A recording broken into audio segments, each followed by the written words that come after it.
పేరు పేరున ధన్యవాదాలు తెలియదు.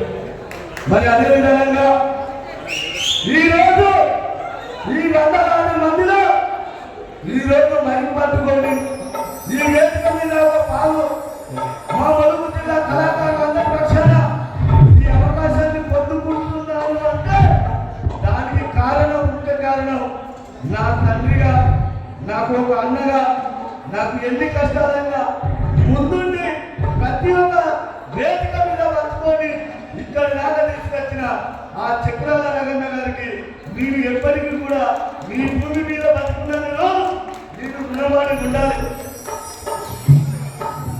కళాకారులారా, ఇవాళ మీకు ఒక బాధ చెప్పాలనుకుంటున్నా.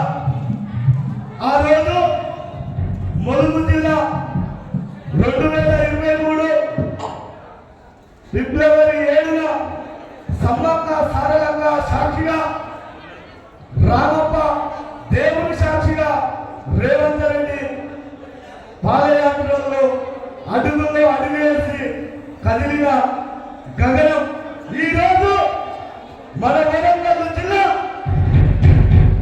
వందలాది మంది బతుకుల్లో వెలుగు తెచ్చే మన పాటల పల్లకిలో ఈరోజు అవకాశాన్ని పొందుకున్నా. అన్న చక్రాల రగన్న, ఒక్కసారి నువ్వు వేదిక మీదకి రావాలని మనస్ఫూర్తిగా నేను కోరుకుంటున్నాను.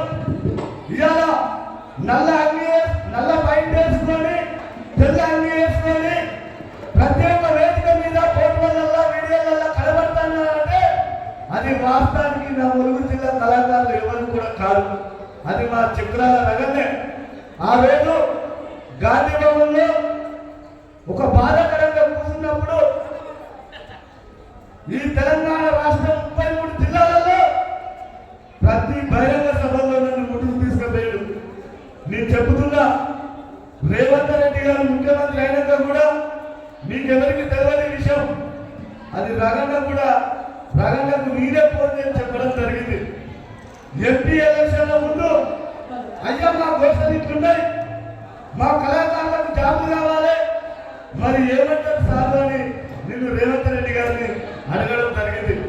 ఆ రోజు సార్ ఏమన్నాడంటే, మల్లేశ్వరం ఎంపీ ఎలక్షన్లో పాడతా, ఎంపీ ఎలక్షన్లు అయిపోయినాక కళాకారుల గురించి ఆలోచించుదాం, నువ్వేం తొందరపడదు తమ్ముడు అని చెప్పడం జరిగింది.